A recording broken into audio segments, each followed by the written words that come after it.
只是在亲戚家里打了一份暑假工，返校后却被一群全副武装的武警带走审讯。陈凡是吧？这个假期你都做了些什么？在我舅舅的农机厂勤工俭学。说一下你勤工俭学的工作内容吧。为客户提供产品改装以及部分增值服务，包括煤气罐改装排气炮、钢管切割火箭筒以及拖拉机改装通用式履带坦克方案。停！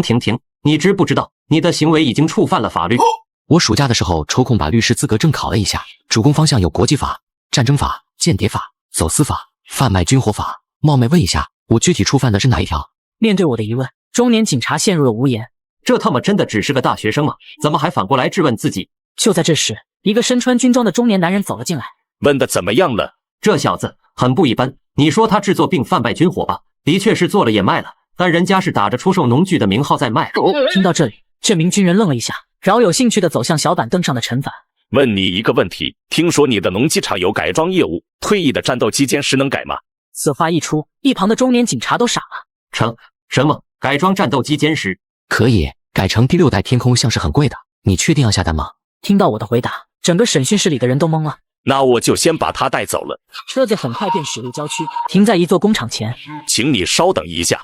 不一会，一名肩上扛着一颗星的军区代表走了出来。是小陈同志吧？自我介绍一下，我叫陈一鸣，这次叫你过来，其实是部队看上了你在机械改装方面的能力，这次咱们算是商业合作，所以你也不要紧张。陈凡点了点头，随后就一起进了工厂。刚一走进仓库，便看到里面盛放着一个庞然大物，正是一架退役的歼10战斗机。小陈同志，如果让你来改装这架退役的战斗机，能做到吗？陈凡没有立刻回答，而是先打量了一番眼前的战斗机。可以改装，你们派几十名特警抓我，就是为了这个事。听到我的话，陈一鸣也有些尴尬。事情是这样的，我们军部发现有一家民营企业私自改装了不少东西，而且那些东西从某种程度上来说已经属于军火了，所以我才拜托警方让他们把人请回来。只是没想到警方那边有些误会。听着他的话，陈凡陷入沉默。歼10改装成第6代天空像战机，大概需要15的样子，经费1000万。没问题，我这边给你1个月时间，1000万的改装费用，改装需要的材料我这边全部负责，只是有一个要求。你说？尽量改装的跟真的一样。什么叫改装的和真的一样？不就是改成真的吗？不过没等他问，陈一鸣便掏出一张名片，递到了陈凡手里。有什么需要，打这个电话就行。好。得知我下午还有课，直接开车带我返回了学校。我去，凡哥你怎么回来了？我还以为你进去了呢。凡哥，你究竟做了什么？怎么几十名特警来抓你啊？这只是一些误会而已，误会解除，我就回来了。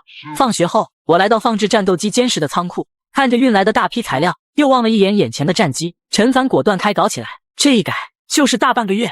看着已经完成了大部分改装工作的战机，陈凡满意地点了点头。随后打开陈一鸣的联系方式，将一张造型极为夸张的战机图片发了过去。此时陆一鸣看着陈凡发来的图片，这，我从军这么多年，从未见过造型如此夸张的战斗机。你看这外形真像模像样的，不仅参考了空气动力学，甚至还借鉴了科幻电影里的战机模型。可惜了，这要是真的6代机就好了。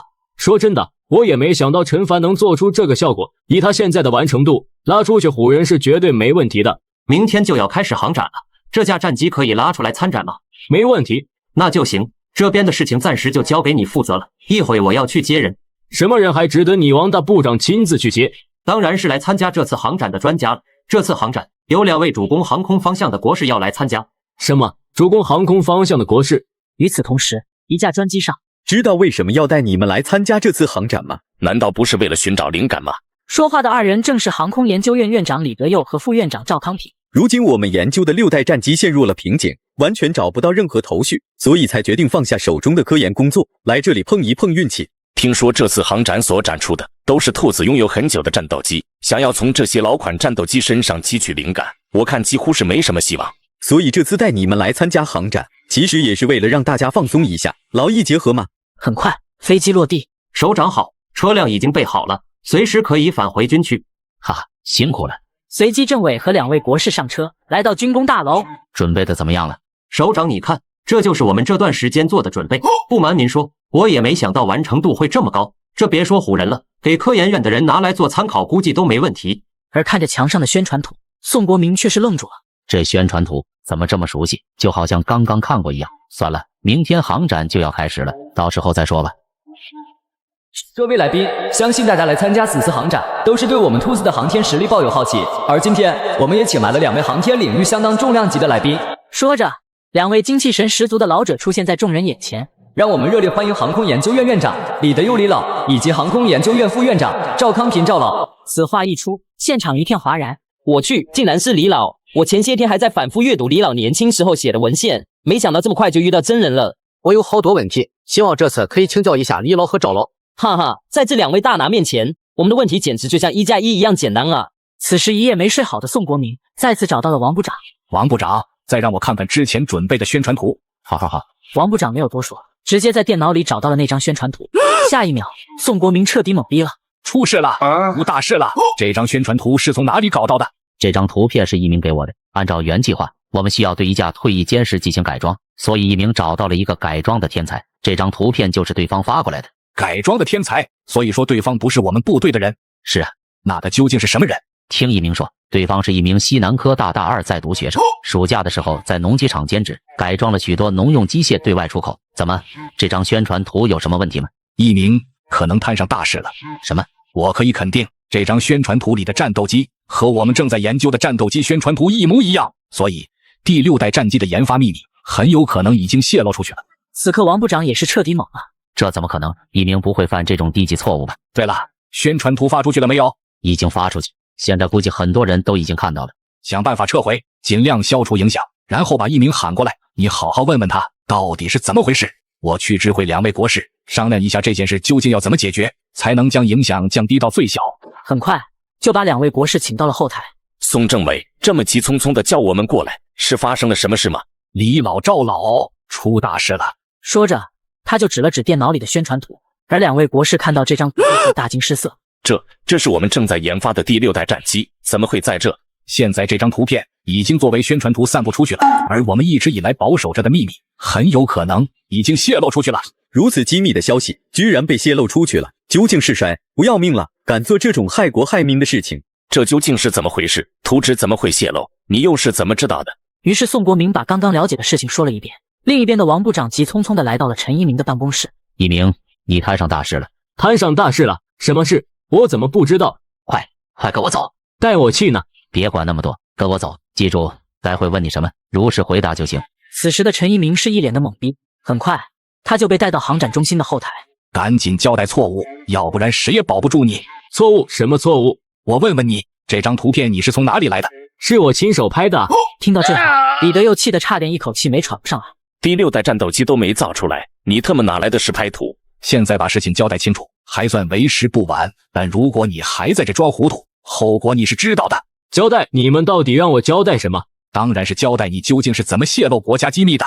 一鸣，你还等什么？赶紧说清楚那张宣传图你究竟是怎么来的？原来你们说的是那个图纸，是我找的那个学生发给我的。等等，你刚刚说的是对方给了你一份图纸？是啊，依照计划，我找来一个学生对歼十进行改装，那个学生也很敬业，完成改装后还把原理图纸发给了我一份。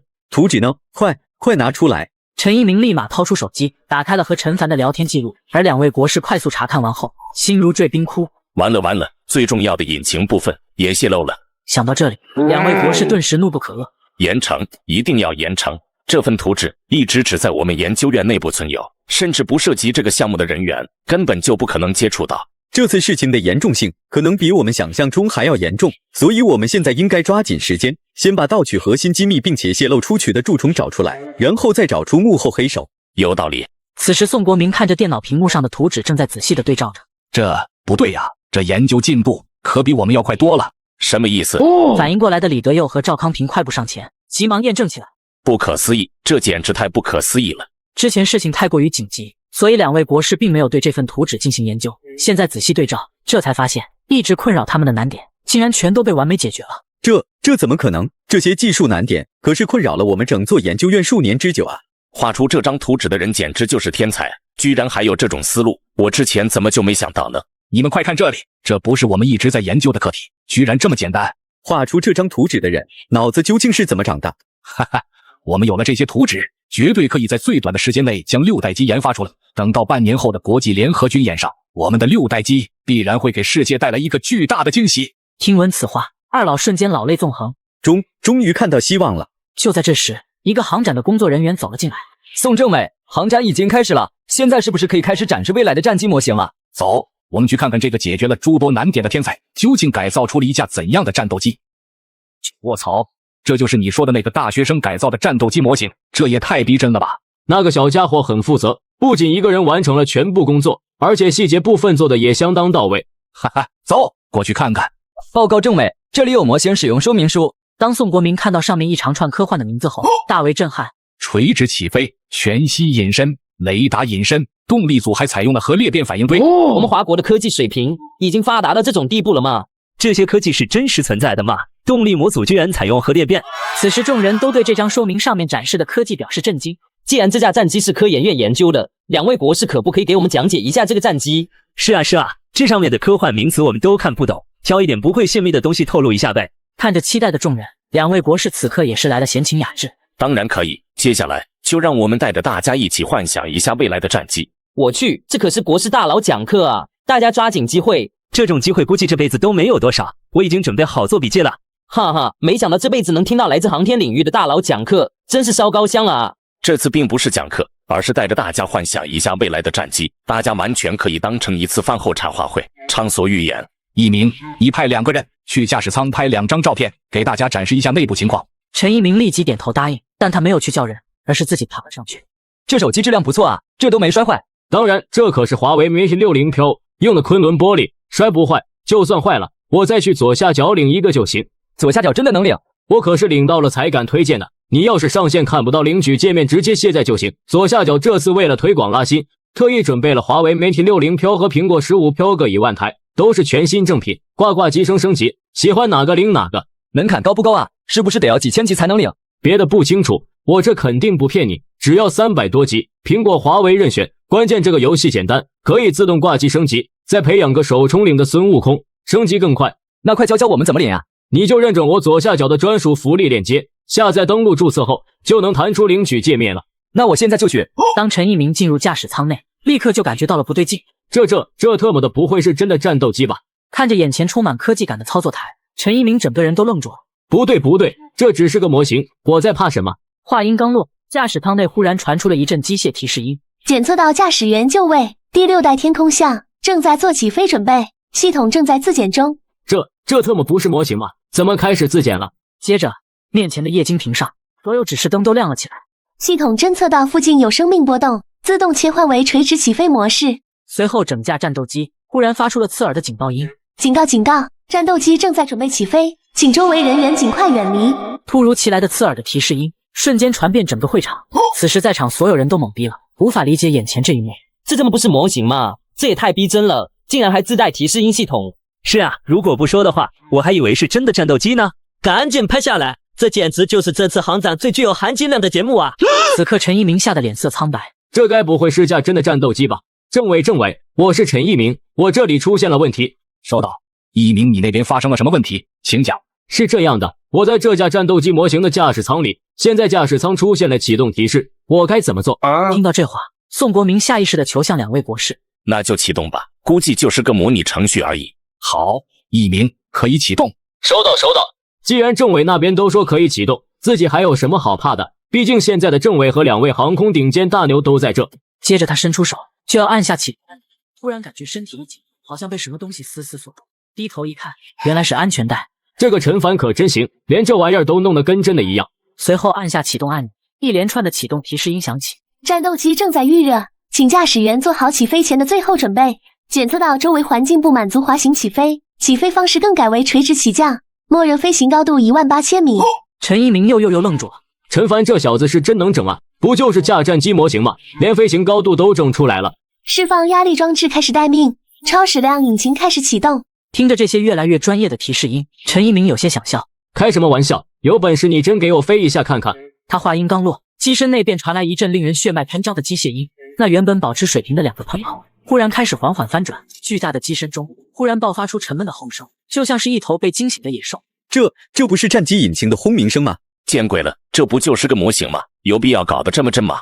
报告政委，报告2位国士，驾驶舱里提示，飞机这边的引擎已经启动，而且预定高度18000米，请上级指示，我接下来该如何操作？说完官话，陈一鸣有些瑟瑟发抖。政委，我感觉这玩意儿有可能是真的。开什么玩笑，如果这是一架真正的6代战机，那我们这么多年的研究岂不都是玩笑了？6代战机在眼下根本没有研发出来的可能，就算是鹰将那边的 NASA， 也绝对没有在现在的科技条件下制作出一架真正的6代战机。如果是这样的话，那这应该只是一个恶作剧吧？这时，一个颇为冰冷的机械提示音响起：机翼正在展开，已展开；引擎正在充能，充能完毕；引擎喷射口正在翻转。虽然李德佑和赵康平确定眼前的这架根本不可能是6代机，但一连串的提示音响起，还是被搞得一阵阵心惊。6代战机将在10秒后起飞，10、9、8、7。此时围观群众也是被搞得一脸懵逼，听到倒计时后，下意识的就往后撤。倒计时清零，巨大的战机在炽热的火焰喷射下缓缓升空，而坐在驾驶舱里的陈一鸣整个人都凌乱了。他妈的，怎么真飞起来了？想做的逼真一点，也不用这么真吧。战机正在攀升，当前高度200米。战机正在攀升，当前高度800米。提示音不断在耳边响起，听得陈一鸣大脑一片空白。完了完了，如果我没记错的话，目标高度是18000米吧？照这个速度，估计很快就能达到了。这，我该怎么办？看着战机快速升空，两位国士也逐渐清醒过来。快！封锁消息，千万不能把这架战机的消息泄露出去。军事对讲机已经不起作用了，必须尽快联系上陈一鸣。连接上卫星信号了吗？连接上了，现在就等一鸣那边通过申请，咱们就可以和他取得联系了。此时飞机还在快速升高，驾驶舱内，陈一鸣反复深呼吸，总算是把自己的情绪稳定了下来。检测到无线通讯系统申请连接，系统自动开始解析通讯频道，解析完成，请选择1. 同意接听，2. 反向监控。听到这个提示音，陈一鸣很快意识过来，这很有可能是军方甚至是两位国士在想办法和自己联系。同意接听，报告，战机的实时共享图像已经接通。喂，一鸣，你听得到吗？一鸣同志，请务必保持冷静，你不会有事的，相信我们。听两位国士的安排，两位国士都是航空院的顶级科学家，肯定能帮到你的。好的，宋政委。就在这时，王部长匆匆跑来。看到战斗机升空的人实在是太多了，事情恐怕要瞒不住了。既然这样，还是尽全力吧，能瞒住多少是多少了。我们现在还有更重要的事情要做，就是确保飞机和驾驶员的安全。报告，战机的实时共享数据已经接通，预计目标正在去往18000米高空，按照这个速度下去，只需要30秒。升到18000米的高度，只需要30秒时间。确定数据传输没有错误？传输没有问题，金马这边的设备是没有出现问题的。如果这个数据不对劲，那就只有战机那边会有情况发生，可以找驾驶员确认一下。一鸣，我这边刚刚收到来自战机的数据反馈，这边显示战机目标升空高度高达18000米，而预测升高到这个高度只需要30秒。这个数据和你那边显示的有出入吗？没有问题，战机的显示屏上也是这样预测的。此话一出，两位博士都情不自禁张大了嘴巴。这个数据太夸张了，哪怕我们现在最先进的战斗机的巅峰速度也做不到啊！李老，战机攀升速度快，这不是好事吗？不正是众人追求的效果吗？速度快肯定是好事，但问题是高速的升空下，就怕机翼承受不住这股冲力。就在他们讨论战机性能的时候，驾驶舱内响起了智能提示音。战机此时的高度已经突破3000米，核裂变反应动力模组开始加大功率，动力模组准备中。听到这里，地面指挥内顿时瞪大了眼睛。我听到了什么？核裂变动力模组？不可能！核裂变是什么东西？那可是存在于科幻小说中的东西，怎么可能出现在现实里？下一秒，共享智能系统的声音再次响起。准备完成，核裂变动力模组正在提速。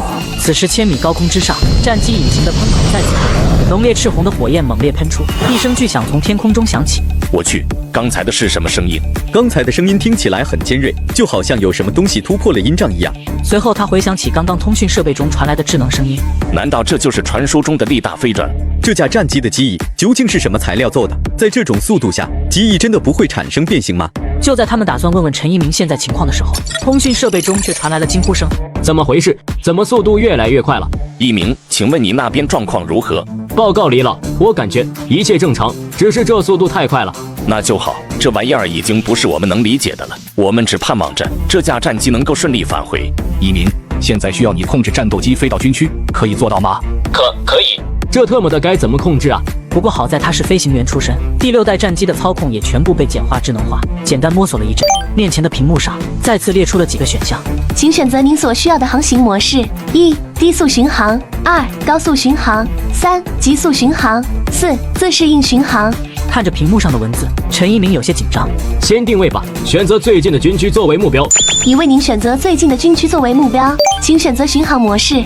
我选自适应巡航。选择成功。此时战斗机也开始以正常的姿态飞行起来，总算是没出什么幺蛾子。就在他以为自己可以就这样开着战机航行到军区的时候，突然一股巨大的推背感传来。卧槽，这特么的什么情况？紧跟着，智能系统的声音也在耳边响起：自适应巡航启动，目前处于低速巡航状态。低速巡航。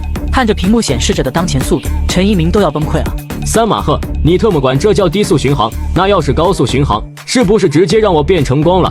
正在心里吐槽着的时候，通讯器里却传来了李国士的声音：一鸣，你怎么回事？让你慢点开，稳稳的开，你开到3马赫，赶紧降速。李老，我也不知道啊，我只是开了自适应模式，然后自适应模式又调整到低速巡航，再然后就超过3马赫了。什么？这速度是低速巡航？设置速度系统的人多少有点毛病吧？快看，速度竟然还在上涨，已经达到了3.6马赫。我尼玛，3.6马赫的速度放在寻常战机上就已经是高速巡航了，而在这个6代战机身上却是低速。如果开到极速的话，该有多快？这个战斗机的引擎到底是怎么设计的？我已经迫不及待想要拆解一下了。3.6马赫的低速巡航，闻所未闻了。按照这个速度，战斗机很快就要到达目的地了。但问题是，在这种急速的状态下，驾驶员到底能不能稳定刹停啊？而与此同时，南部战区的雷达部门报告部长，雷达检测到真有不明飞行物朝着我们这边快速接近。根据测量，这个东西的速度已经超过了5马赫。什么不明飞行物？会不会是其他国家的探测器？很有可能，毕竟这个速度实在是太快了。如果是装有大马力轻量化的探测器，的确有可能实现这个速度。这群卖国佬真是反了天了，居然敢擅闯我们的领空！就在这时，另一名检测员说道：“报告部长，不明飞行物的速度已经达到了10马赫啊！”什么10马赫？能做到这个速度的，不太可能是探测器啊！思索一番后，齐部长脸色大变：“快，拉响警报！这东西不是探测器，很有可能是导弹！”此时，南部军区响起震耳欲聋的警报声，紧接着共有1枚防空导弹从地面发射。自行研发的第6代核裂变阵机一不小心被自家的防空导弹给锁定。老齐，你搞错了！你们检测到的不明飞行物并不是什么导弹，而是我们自己的战斗机。怎么可能？这东西的飞行速度可是有10马赫，什么战斗机的速度能达到10马赫？我已经帮你解开了查看卫星图像的权限，你看看你口中的不明飞行物到底是不是飞机？听到这里，齐部长还是有点将信将疑。当打开卫星图像，看到一架造型夸张、极具科幻色彩的战斗机图像出现在屏幕上的时候，他懵逼了。这居然真的是一架战机！老齐，别太紧张，这只是一次飞行测试，忘记通知你们了而已。你说什么？防空系统已经自动发射了拦截导弹，你跟我说这是秘密飞行测试？什么？拦截导弹发射出去了？那还等什么？赶紧把导弹停下来呀！要不把自家刚刚研制出来的新飞机炸毁，连飞行员都得搭一个。已经发射出去了，我怎么停？我告诉你，这次发射的还是防空系统里面最强的 CJ-9导弹。这种导弹具体参数你也知道，一经发射不可撤回，连弹道都不可能更改，更别说停下来了。听到 CJ-9这个名字，宋国明心里也是咯噔一下。这个导弹他当然熟悉，这可是军方的大杀器啊！这种导弹在部队中还有一个外号，叫毁天灭地。完了！想让这枚导弹停下来的唯一办法就是炸毁战斗机。如果6代战机还能保持10马赫的速度的话，导弹想要追上它，最少也要10几分钟的时间。但这10几分钟，我们似乎什么也做不了啊！不一定，如果现在派出战机帮助陈一鸣拦截导弹的话，成功率有多大？李老，您说的这个办法我也想过，但我们现在战斗机采取的还是传统起降模式，光是起飞就需要浪费很久时间，就更别说拦截了，连跟都跟不上。难道我们就只能眼睁睁地看着导弹炸毁战斗机？办法倒是有一个，除非战斗机的速度能超过20马赫，而且保持着这个速度一直飞行7000公里，这样的话，导弹推进模组里的燃料就会被耗尽。另一边，战机的智能系统也响起了警报。警报！检测到战斗机被一枚赤盾 CJ-9导弹列为目标，正在检索目标威胁程度。什么赤盾 CJ-9？那可是我华国最先进的导弹啊！我怎么还被自家导弹追着？检索结束，危险程度为0。此时，地面指挥所听到来自战斗机智能系统的声音，所有人都愣住了。这战机是不是系统出问题了？极限速度能超过20马赫的导弹，居然被判定为威胁程度为0。这架战斗机已经带给我们太多的不可置信。倘若这个战斗机真的可以摆脱掉这个威胁呢？这时，共享智能系统再次响起。导弹速度10马赫，距离战机500公里，正在计算威胁程度。计算成功，该导弹的威胁程度为1。听到这里，宋国明连忙切换到检测出来的数据。现在赤盾导弹的速度正是10马赫，而且导弹距离战斗机也刚好有500公里，分毫不差呀。既然这个战斗机计算的这么精准，那是不是说明在威胁程度上，战斗机的计算也是没有错的？但是这个威胁为1，是不是就代表着1级威胁？一般就是威胁最大的，相反2级、3级都要比1级要好得多。如果真的是这样的话，那岂不是说这架战斗机其实并没有摆脱危险？此话一出，刚刚燃起一点点希望的众人再次陷入沉默。而就在这时，陈一鸣的声音忽然响起：“没错，这个1就是1级威胁，不过战机上面显示威胁程度最高为1000。”此话一出，犹如惊涛骇浪。什么玩意儿？危险程度最高为1000，而现在的危险程度却只有1，这和没威胁有什么区别？而就在众人思索的时候，系统提示音却再次传来：检测到导弹速度是13马赫，距离战机350公里，正在计算威胁程度，计算成功，该导弹威胁程度为1。这系统究竟是怎么回事？导弹速度可是增加了3马赫啊，危险程度居然都不带变的。而听着系统的声音，原本松了口气的陈一鸣忽然也紧张了起来。这个破系统一定出现了问题吧？政委，导弹和我的距离已经越来越近了，我该怎么办？一鸣，现在唯一的办法就是尽快逃离战机。政委，这恐怕不保险吧？毕竟这可是将近2万米的高空，我要是座舱分离，还有一点点生还的可能吗？那也总比坐在驾驶舱里等着导弹过来要好。听到这话，陈一鸣快速寻找起来，可找着找着，渐渐绝望了。政委，我找不到座舱分离的按钮。什么？如此先进的战斗机竟然没有座舱分离？闻言，所有人都慌了。完了，这下估计连驾驶员都保不住了。而就在这时，战机再次提示：威胁程度提升，战机开始加速。而听到这里，所有人都呆住了。战机的速度已经都12马赫了，难道还能提速？而就在这时，陈一鸣的声音响起：刚才战斗机一直是低速巡航，现在它要切换到高速巡航了。下一秒，一股强大的推背感传来，战斗机正在进入高速巡航模式，释放压力装置正在调整，调整完成。6代机的速度现在是多少了？现在6代机的速度已经来到20马赫。最主要的是6代机速度的提升并没有平滑曲线，而是瞬间涨上来的。虽然这架战斗机已经到达20马赫的速度，但危机并没有解除。想要彻底甩掉导弹，唯一的办法就是耗光导弹推进模组的燃料。陈一鸣听着众人的讨论，便开口说道：政委、李老、赵老，我打算将战斗机切换到极速模式。这都提升到20马赫了，竟然还能提速？难道这架战斗机的引擎真的像说明书里写的那样，是采用的核裂变反应堆？那就切换极速模式。好，战机进入极速模式，当前战斗机速度为22马赫。更新中，当前战斗机速度为27马赫。再次更新，当前战斗机速度为30马赫。什么？已经30马赫了？这速度已经快赶上火箭了吧？本来以为这个赤盾很厉害呢，现在看来也不怎么样嘛。一鸣，快减速！此刻赤盾导弹正在城市的上空，根据这枚导弹的运行程序，如果跟丢目标之后，赤盾导弹并不会原路返回，也不会自动坠落，它就会启动自毁模式，后果不堪设想。什么？那我该怎么做？在几百公里外有一片海域，你现在立刻将导弹引到那里，到时候再开启极速模式，在海域上空引爆导弹。是，保证完成任务。于是他立即开始调整导航，飞向最近的海域。我得赶紧通知海军基地，千万不要再闹什么乌龙了。于是就紧急拨通了附近海域的海军基地负责人的电话。我们正有一架战斗机朝着你们那边飞行，请采取措施。不就是一架战斗机吗？这算是什么大事吗？登记一下不就好了，还值得打个电话？战斗机的后面还跟着一枚赤盾 CJ-9 导弹，战斗机现在被导弹锁定，需要在海上引爆。什么战斗机、导弹还是赤盾 CJ-9？ 就在这时，海军雷达部门的讯息传来：报告首长，我们的雷达扫描到一架战斗机正在朝着这边飞速行进，速度达到20马赫，并且在这架战斗机后面还跟着一枚导弹，请首长指示。还真有导弹啊，还20马赫！现在的战斗机已经发展到这种水平了吗？记住，这件事千万不要泄露，这属于我们华国的最高机密。是，马上通知海域上空所有巡逻机，注意避让。现在正有一架战斗机朝着我们这边飞来，不要阻拦，一定要远移，因为这架战斗机的后面还跟着一枚导弹。此时第6代战机从水面急速划过，甚至都看不清战斗机的影子。这什么情况？你们看到刚才的战斗机了吗？那是什么型号？速度怎么这么快？没看清啦，速度太快了，我甚至都没反应过来，它就飞走了。此时赤盾 CJ-9 导弹紧跟其后。我尼玛，这就是首长说的赤盾导弹。没错，赤盾 CJ-9 极限速度能够达到20马赫的速度，威力很大。难道说那架战斗机的速度也达到了20马赫？有可能，也许刚才飞过去的那架就是最新型号战斗机吧。这也太夸张了吧！能和导弹摆手腕的战斗机，我还是第一次听说。2块战斗机成功的把赤盾 CJ-9 引到了指定海域，于是再次进入极速模式，而失去目标的最终轰的一声在海域上空炸开。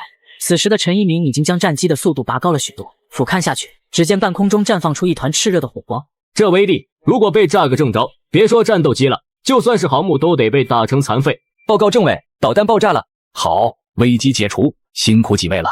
我们什么忙都没帮上，要不是这架战斗机的性能夸张，我们也没什么办法。是啊，真没想到在航天这件事上，也有我们这两个老东西插不上手的时候。真没想到，这架战机竟然能爆发出30马赫的极限速度。只能说陈一鸣这次能活下来，靠的全是这架战斗机了。一鸣，现在危机解除，你可以返回南方战区了。我已经通知了那边，不会再有任何事情，安稳开过去就好。收到，收到。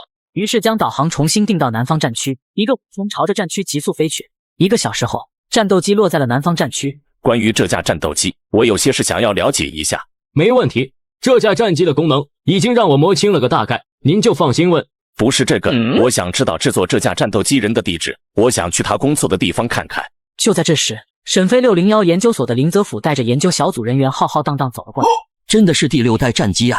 于是拿着金属探测仪，就对战机表面进行测试起来。我尼玛，这架战斗机所使用的金属比航母的还要强。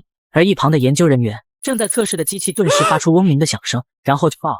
怎么回事？林老，我们的仪器数值不够，所以就……林泽甫没有计较这些，而是看向2位国士。快说，这架战斗机究竟是从哪来的？如果我说这架战斗机是一个大学生自主改装的，你会信吗？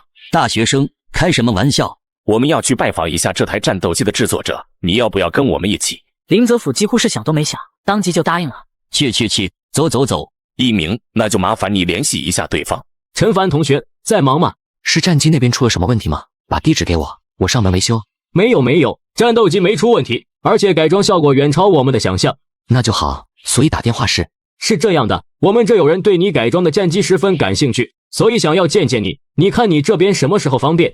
这样啊，不过我这边还有点事，明天过来吧，就来农机厂这边。好，明天我们一定到。既然时间安排在明天的话，我今天就不走了，省得来回折腾。李老，您之前的房间还留着，您看看还有什么需要的，我这就给你准备。不用，今晚我就和战机睡在一起。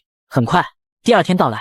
李老、赵老、林老，这位就是改装第6代战机的陈凡同学。这3位是咱们华国的国士，这2位是李老和赵老，航天研究院的院长。这位是林老，来自沈飞601研究院。你们好。陈凡同学，请问制作这架战斗机你用了多少时间？如果算上筹备材料等各种繁琐工作的话，大概花了不到1个月吧。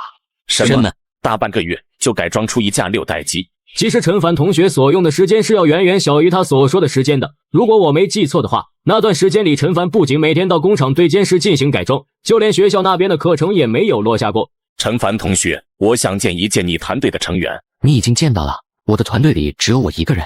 什么？就你一个人？天才啊！妖孽啊！你们快看，这是什么？只见一张巨大的写字板上写着监视改造6代机方案。我这里还有一些问题，可以请教一下吗？当然可以。于是几人围绕着航天事业的问题聊了2个半小时。陈凡所说的东西带给他们的冲击力实在是太大了。你是怎么打算呢？什么怎么打算？当然是怎么把这个陈凡骗到，呸，拉到我们研究院来。只要把他拉进我们研究院，我们研究院的水平就能再提高一个，不对，而是几个档次。你说的这些我都能理解，但是想要把他拉进研究所，得开出什么条件呢？1万年薪怎么样？钱没了还可以再赚，但要是人才没了，那可就真没了。但问题是1万年薪真的能吸引眼前这个年轻人吗？实在不行，我提前退休，把航天院正院长的位置给他。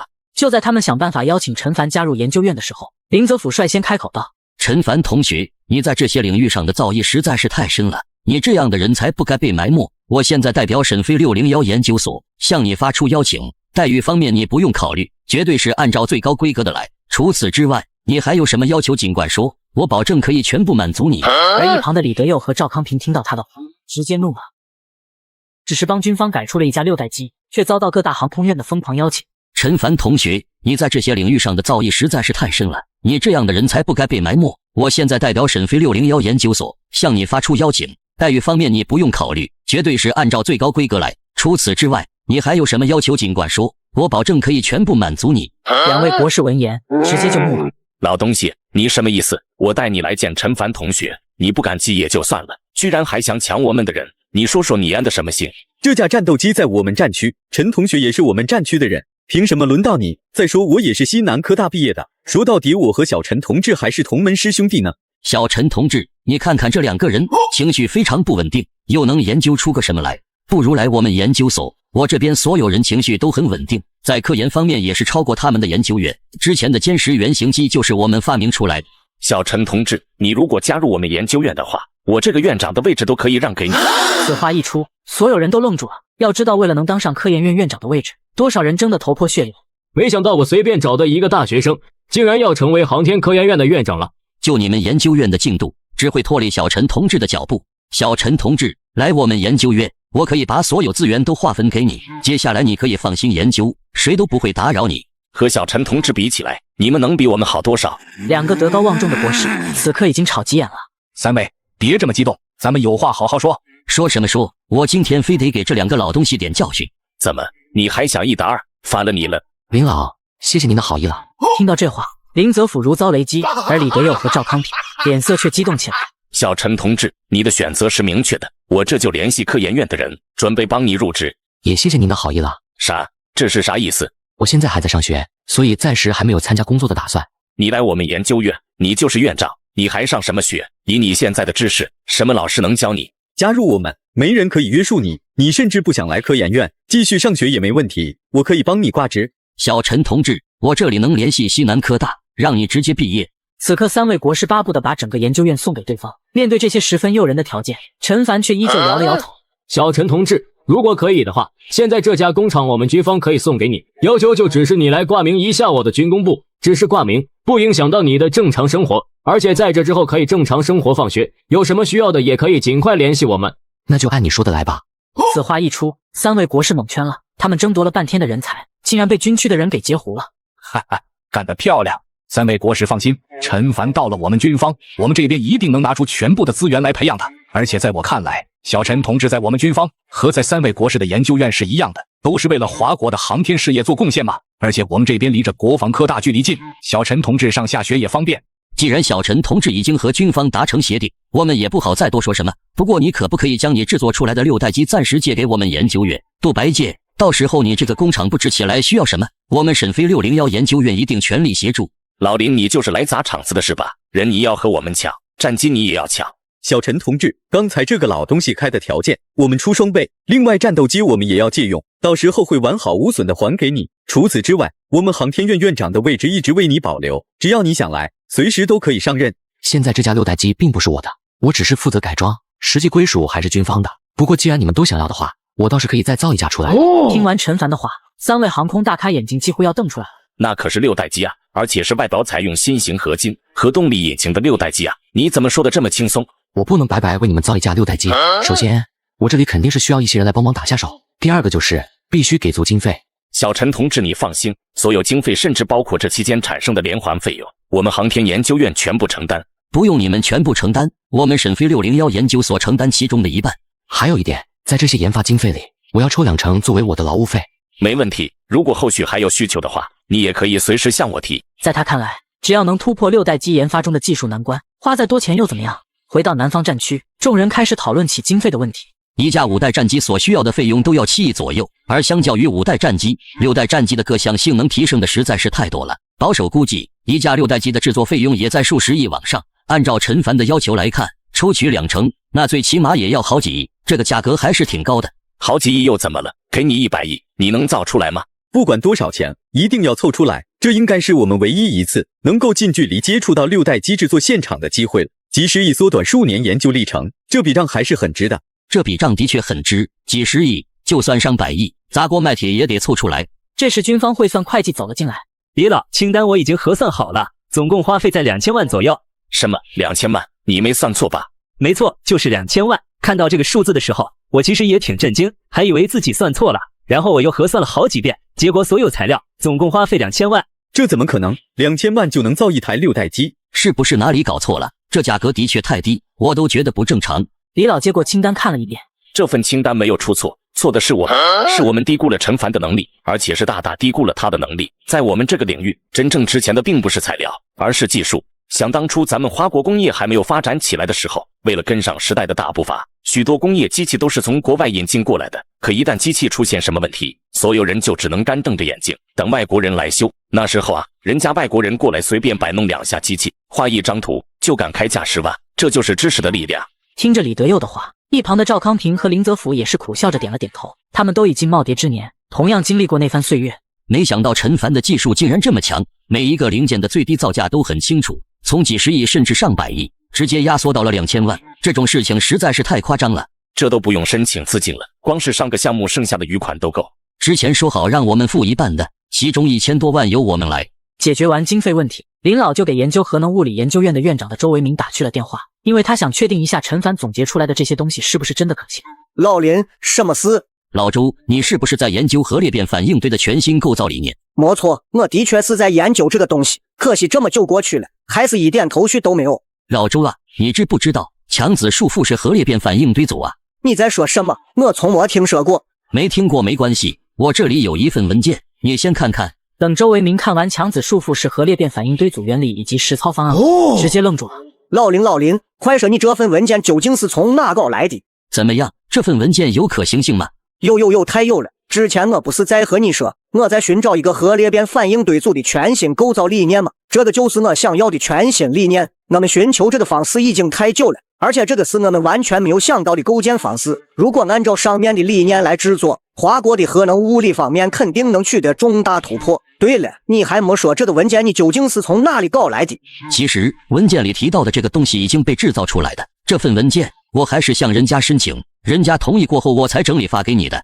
什么制作出来了？快告诉我这个天才是谁，我一定要见见他。你还在航展室吧？我现在就过去。我没去，航展已经结束了。那你现在在哪？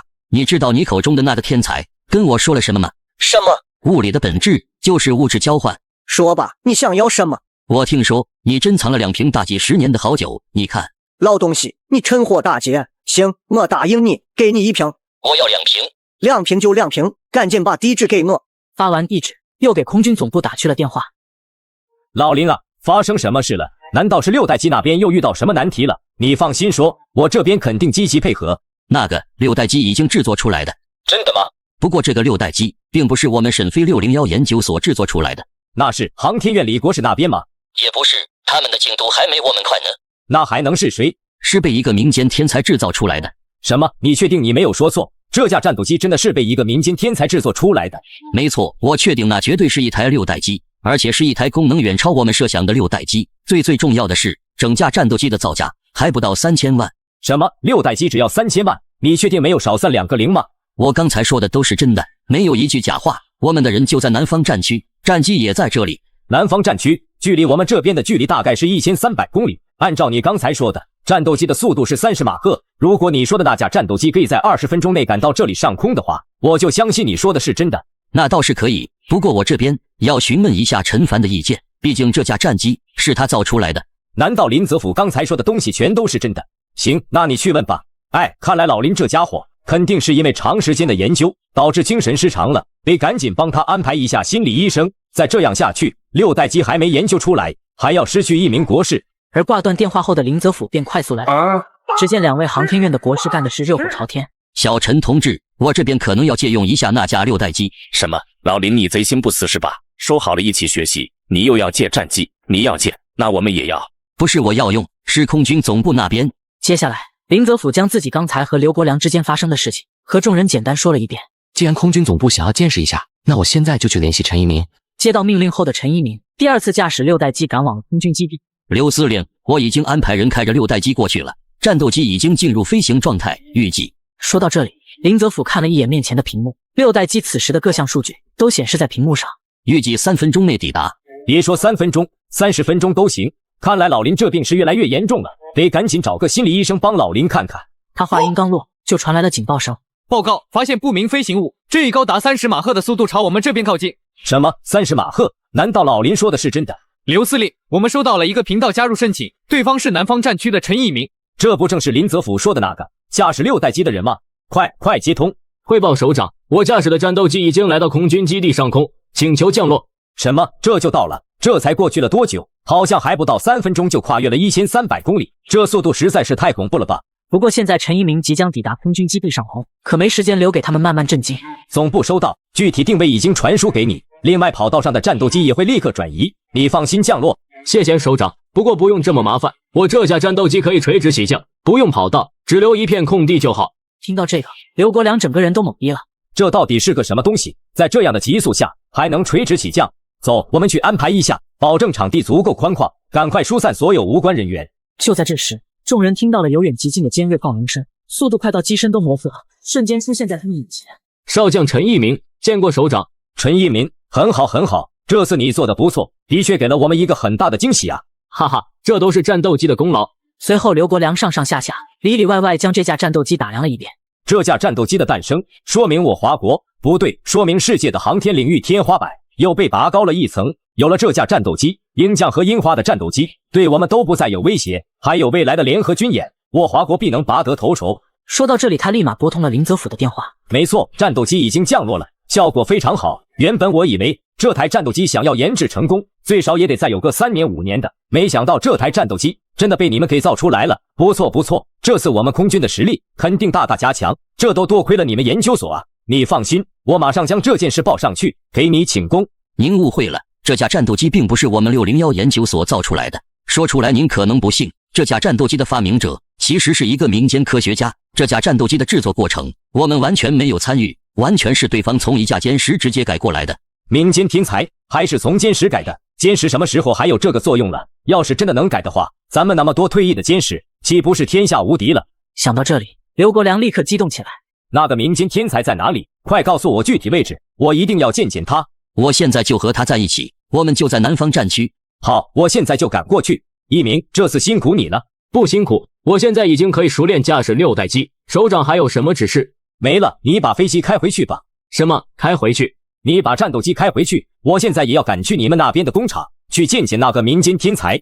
是，首长再见。在众人吃惊的目光中，战机瞬间突破音速，消失在天边。而刘国梁选择的方式则是运输机。到南方战区要多久？大概2个小时吧。听到这个答案，刘国梁的脸色顿时有点酸溜溜的。陈一鸣现在应该开始准备降落了吧？该死，老子迟早把这些破玩意都换了。2个小时就2个小时吧，谁让我们研发不出来6代机呢？小陈同志，这位是我们空军总部的刘司令，听说你造出了6代机，特地过来见你的。小陈同志，你造出来的6代机我已经见识过了，功能比我想象中还要强大，所以我这次过来其实是打算从你这里订购的。当然可以，不过我有几个要求。首先，在制作过程中，我需要有人帮忙打下手。我们4位国士那么忙，我这边也有许多可以用来帮小陈同志打下手的人选，不需要其他人，这些工作我们就可以胜任。是的，这份工作肯定是需要一些对航天工程极其了解的人来做，非我们莫属。既然4位国士强烈要求，那就这么办。小陈同志，你还有什么要求吗？我需要从战斗机的设计经费中抽出2成来作为我的个人劳务费。什么2成？一架6代机的成本最少也要10位数，数十上百台战斗机加起来，再抽2成的话，刘司令，我们之前计算过了，小陈同志制作一架6代机的成本只要2000万。多少？2000万。刘司令，这是我们按照现在那架6代机的成本计算的，您可以看一下。另外，即将准备制作的这架战斗机也是按照这个清单去采购的。刘国梁看着手中的清单，整个人都兴奋了。这成本也太低了吧？不知道你这里打算订购多少架6代机？我是代表空军总部向你订购，所以这个数额可能会有点大，不知道你这边能不能开始量产。此话一出，众人顿时懵逼了。什么量产？我们想做一架都难，还量产？只要有钱，量产不是问题。真的，你放心，钱的问题一定满足。那我这边就先订购200架。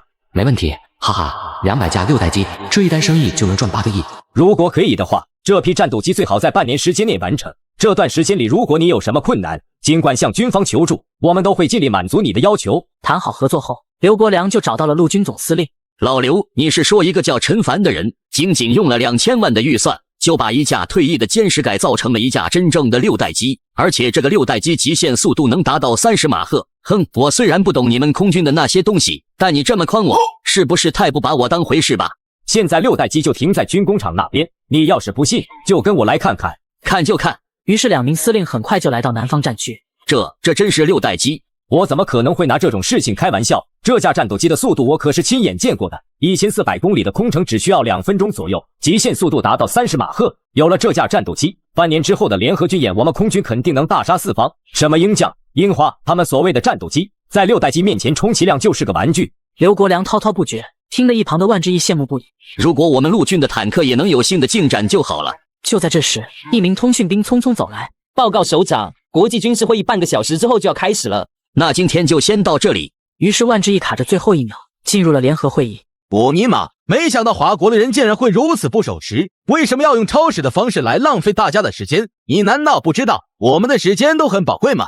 我并没有超时，也没有耽误大家的时间，我是卡着最后几秒加入的会议。但我听说鹰将总统其实很早就来到了会议室，并且在这期间什么都没做，这种浪费时间的举动，你还敢说你的时间很珍贵吗？如果你的时间真的很珍贵，那你完全可以拒绝参加这次会议。我相信没有你的存在，我们的会议会比想象中的还要顺畅。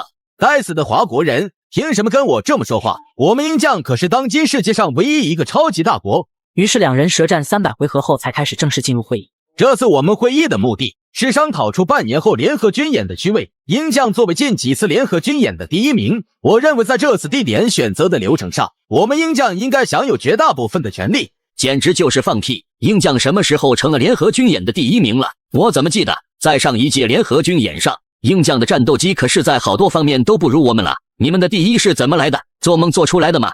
哼，我没必要在这里和你斗嘴皮子。真正的对决是在半年后联合军演上，我们鹰将会让你们华国看看什么才是真正的超级大国。对了，我们鹰将最近研究的战斗机性能再次实现了突破，听说华国也在研究新型战斗机，情况如何？需不需要我们鹰将传授一点经验给你们？说这话的时候，鹰将是满脸的嘲讽。性能突破有垂直起降功能吗？有核裂变反应堆组引擎吗？极限速度能达到30马赫吗？跳梁小丑，半年后你就会知道什么才是真正的战斗机。会议结束之后，一旁的助理忽然走了过来。总统先生，我这里刚刚收到了来自空军总部的消息，您要不要看看？鹰将总统看着一大串的数据，最终忍不住放声大笑起来。没想到在这种紧要关头，战斗机的性能还能再次提升。上帝保佑，我们鹰将这次绝对可以毫无争议的拿下联合军演。等拿下联合军演，我们鹰将在国际上的地位就能更加稳固。对了，华国那边最近有没有什么消息？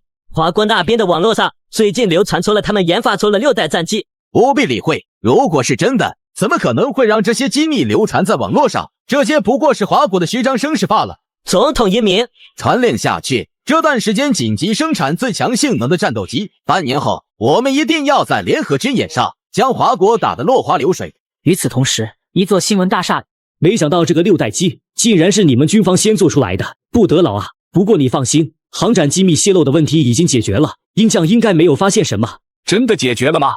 宋国明掏出手机，在社交平台上搜了一下，紧跟着就有大量关于6代机的词条出现。你管这叫解决了？咱们有句古话叫做最危险的地方就是最安全的。当你知道这架6代机的真实性能之后，你的第一反应是什么？我肯定是不相信。那不就得了？你不相信，那就意味着同样有很多人也不会相信。而这时候我们要是开始删除各种消息的话，对方反而会起疑。所以我在处理这些消息的时候，并没有选择掩盖，而是任其生长，再找技术员在这些视频底下大肆鼓吹6代机的各项参数，30马赫吹成60马赫，到时候就算消息是真的，也没人会相信了。听起来很有道理啊！你们战护局果然能力很强。以后这样的事情还是不要再发生了。这次动静闹得太大，几乎一个城的人都听到了风声。再有一次，消息就真的很难兜住了。我知道了，老宋，这架6代机到底是真的还是假的？我看这些数据也太夸张了，都能媲美火箭了。这是最高机密，我不能告诉你。明白，都是机密。军总司令为了能在半年后的联合军演拔得头筹，我直接帮他把报废的坦克改成了一栋堡垒。你好，小陈同志，我是陆军总司令万志毅。我听刘国梁说，现在军区停着的那架6代机是你用歼十改装的。是我改装的？那您找我是有什么事吗？那战机都能改的话，坦克是不是也能改一下？这飞机和坦克这俩东西有什么关联吗？就算改不了也没关系，我只是问问，坦克改不了，后续我们可能还有其他合作的地方。我的意思是坦克能不能改？我需要先去看一看军区的坦克，然后才能给你答案。没问题，你尽管去看，我马上和坦克部门的人员打好招呼，让一鸣带着你过去就行。此时坦克研发区域正在对新型的数据进行检测。许人又失败了，究竟是哪里的问题？已经是第3次了，我们却连问题所在都还没有找出来。半年时间，看样子没办法在联合军演前把新型坦克制作出来了。正说着，他忽然看到有人朝着自己招手。一鸣，你怎么来了？这位是？他叫陈凡。陈凡，等等，你该不会是改造6代机的那个陈凡吧？没错，就是他。得到陈一鸣的肯定，徐正清顿时瞪大了眼睛。陈凡，这位是坦克研发部门的负责人，徐正清。你好，徐哥。一鸣，你这次过来不会是想要给我举荐人才吧？正好我这里缺人，那我就先收下了。谁跟你说陈凡是要来你这边工作的？我们这次过来是想要找你要一辆坦克。什么？要一辆坦克？我能问问你要坦克是做什么吗？我想改造一下。没问题，这里停放着华国至今以来所有坦克，你看看有没有喜欢的。陈凡转了一圈，最终眼神定格在一台造型老旧但保养得很好的坦克上。就这一台吧。小陈同志，没想到你对坦克还有了解啊。没有啊。那你是怎么选中这台坦克的？只是有点眼缘。怎么这台坦克很厉害吗？倒不是厉害，而是非常有意义。因为这台坦克是59式坦克，是我们华国历经数年发展研制出的第一代坦克，到现在为止已经全面淘汰了。不过眼前的这辆还是我们特地申请下来留作纪念的。是吗？那我就选它了。可能你没听明白我的意思啊。这辆59式坦克虽然意义重大，但上面所采用的技术还是太落后了。你既然是拿来改造，那就应该选择底子好一点的，这样改装起来也要方便很多。不用了，就这一辆吧。那行，不过以我的资格，没办法直接让你把这台坦克开走，等我先申请一下。说着，他掏出手机拨通了一个电话。你好，万司令，我是徐正清。没错，陈一鸣带着一个叫陈凡的小同志过来，说要带走一辆坦克。听到陈凡到了坦克基地，万志毅那是高兴不已。看样子是有戏啊！你负责接待他们，带他们去看基地里的坦克，不管陈凡想要什么都给他。行，那我就让他们把59式坦克开走了。慢着，你把电话给陈凡，我和他聊聊。你好，万司令，我是陈凡。小陈同志，既然选好了坦克，那是不是说明你有什么想法了？那个，有一点想法吧。陈凡没有把话说得太满，为了就是给自己留很大的容错空间，而且也可以放低对方的期待。小陈同志，你放心，既然你有了想法，那就大胆放手去做。出了什么事，我给你兜着。想要什么也尽管和我开口，我这边都会全力支持。既然万司令都答应了，那从现在开始，这辆坦克就归你了。之后如果遇到什么技术上的难题，可以尽管来找我。我们部门别的忙帮不了，技术支持还是能提供一些的。多谢徐哥了，那我们就先把坦克开走了。与此同时，6代机的生产线在刘国梁大力配合下也准备完成。按照这个进度，用不了3个月的时间，战机的订单就能完成。我要去找小陈同志，接下来你们按照他之前留下的方案稳定进行吧。随后几人就来到农机房，当看到里面的景象之后，几人全部愣住了。这是哪里来的坦克？怎么被拆成这个样子了？最主要的是，为什么要拆坦克？现在的任务不是整备流水线，抓紧生产6代机吗？小陈同志，你拆坦克要做什么？改装啊。什么改装坦克？这是什么时候的计划？怎么我们都没听说过？快看，那是什么？于是几人快步走到贴满了图纸以及改造方案的白板前。合金坦克装甲改造方案，核能引擎，火控系统升级，还有高能电磁技术。看着这些计划方案的名字，几名国士全都呆住了。小陈同志，这就是你要对这辆坦克进行的改造方案吗？暂时就先定下这些。这上面的技术你都懂？略知一二吧。拆解目前已经完成了，接下来就是坦克的改造工程，你们要参与进来吗？听到陈凡的邀请，原本还有些发愣的几人，顿时眼睛冒光，连连点头。那好，我先给你们分配下工作。然后众人便投入了紧锣密鼓的改造环节当中。1个月后，一辆造型极为夸张的坦克出现在众人面前。这特么还是坦克吗？谁家的坦克这么夸张？这简直就是装了履带的移动堡垒啊！你们可以上来了，一起去测试场地测试一下。我们这里有6个人，加上你就是7个，做得开吗？放心，内部空间我改装过，宽敞的很。结果刚一进入坦克内部，看着眼前的多连屏以及各种高科技系统，所有人都惊呆了。这真的是由59式坦克改装来的吗？这内部好像和6代机的差不多啊。没错，我就是按照6代机来改造的，智能系统也是和6代机用的同一种。我靠，和战斗机一样的配置。一鸣，接下来就拜托你来驾驶了，我需要对这辆坦克的性能打分。没问题，那就启动吧，先开始机动性测试吧。很快，一辆由士兵驾驶的军绿色越野车便出现在面前。测试除了数据之外，最重要的就是参照物。这辆越野车就是拿来和坦克进行比对的。我知道了，只要速度不落后越野车70%，就算完美过关。于是陈一鸣和越野车的驾驶员同时将油门轰到漫天尘烟中。徐正清连忙朝着前方观测，却没有看到越野车的影子。我靠，越野车去哪儿了？此时坦克的速度已经达到每小时100公里，而这个加速过程仅仅用了5秒钟。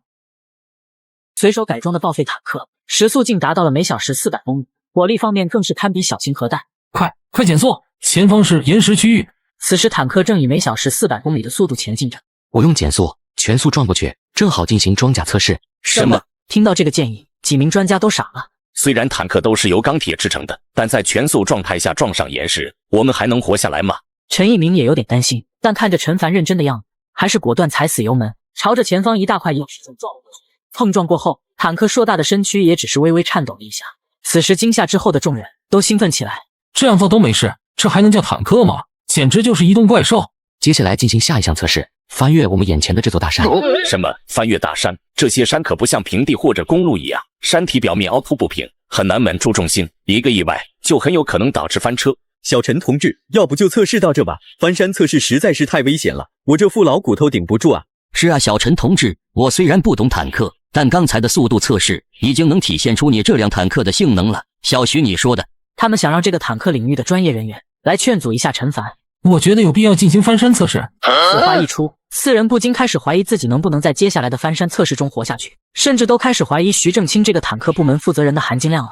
要知道，我们华国陆军所面临的战场不仅仅只有平地，山川地貌环境都是不可缺少的。而之前坦克唯一被诟病的地方就是太过于沉重、不灵活，所以我们部门一直在追求坦克的极致轻量化。而小陈同志设计的这辆坦克，在灵活方面已经不是问题，现在唯一可以开发的点就是它能不能灵活翻越诸多复杂地形。如果可以的话，这辆坦克实装到陆军部队，绝对可以将我国的军事实力再拉上一个档次。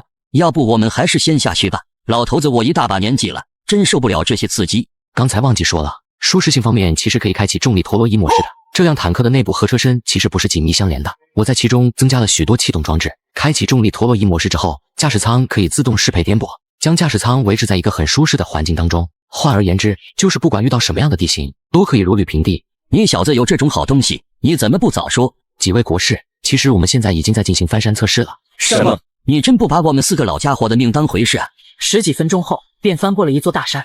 好了，这个翻山测试算是勉强通过，接下来进行坦克火力测试吧。好，我现在就联系靶场，开过去就可以直接测试。不用了，就在这直接测试吧。什么？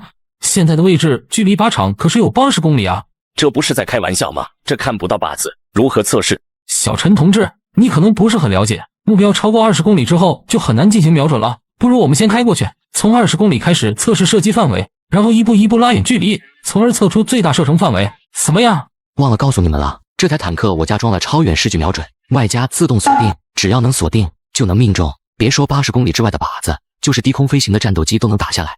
听到这里，所有人都不淡定，怪不得小陈同志这么有底气，原来这辆坦克还有这种逆天功能，这简直就是开了外挂。小徐，快让人把测试靶场清理干净，准备射击。一鸣，开启电磁炮管，准备蓄能。什么？电磁炮管？众人这才知道，一直被他们忽略的重武器，原来是电磁炮管。寻常炮管只起到一个导向的作用，而电磁炮管则需要在里面蓄能。小陈同志，你也太逆天了！不仅在1个月的时间内对坦克进行了动力装甲以及重力陀螺仪上面的改装，还做了一个电磁炮管。这只是一个试用版本，炮管口径只有560毫米。等到改装完毕后，这个炮管的口径应该还可以提升。我尼玛！我们目前在用的，无论是迫击炮还是坦克之类的重火器，炮管口径只有150左右，最高也不超过200，而你这个口径直接达到了560，后续居然还有提升的想法。小陈同志，是不是患有火力不足恐惧症啊？这么大的尺寸，应该快和重磅高爆航弹差不多了吧？火力测试开始之前，大家先把这个耳罩戴上，以免对听力造成什么伤害。接下来只听风的一声，一颗电磁炮弹飞射而出，80之外的靶场响起了巨大爆炸响声，外加如蘑菇云一般腾空而起的火光，传播范围极广。好半晌，众人才稍微平复下来内心的激动，纷纷看向陈凡。小陈同志，我们刚才发射的究竟是什么东西？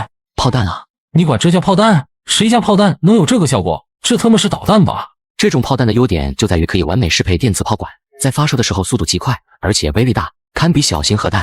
最主要的是没有任何如辐射之类的副作用。堪比小型核弹，而且还没有辐射，世界上真的有这种东西存在吗？好了，大致就是这些东西，之后口径提升，威力应该还能再提升一些。另一边，万志毅看着来自1号靶场刺目冲天的蘑菇云，是一脸的骇然。这是发生什么了？难不成是导弹部门在测试新导弹？就在这时，他的手机忽然响了。万司令，我们刚刚对小陈同志新改造的坦克进行实测了，我从来没有见过这么棒的坦克。万司令，你如果在现场的话，肯定会被这辆坦克的性能所震惊。我感觉这就是我们部门研究多年，一直在苦苦追寻的终极坦克。所以说刚刚的爆炸声是你们搞出来的？是的，威力还可以吧？我的个乖乖，你们是把小型核弹塞到坦克的炮管里了吗？那是电磁炮弹，威力大，最主要的是没有任何辐射。听到这，万志毅直接惊呆了。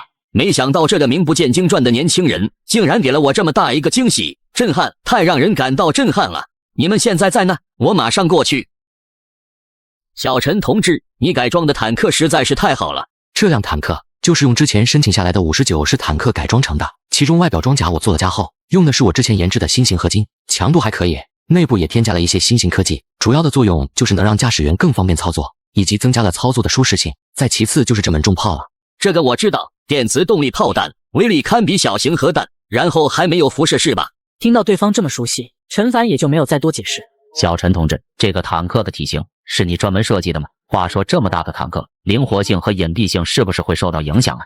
王部长可以放心，这辆坦克的灵活性是我见过所有坦克里面最好的。不瞒你说，在做这辆坦克的时候，我根本没有考虑过隐蔽的事情。这辆坦克的装甲采用的是我研制的新型合金，并且装甲的厚度十分出众，就算是导弹来了，也别想撼动我的坦克分毫。能够硬抗导弹的装甲，外加上这门足足有560毫米的电磁炮，能抗能打，我相信它在战场上的作用绝对要比大家想象中的还要多。真的有这么厉害？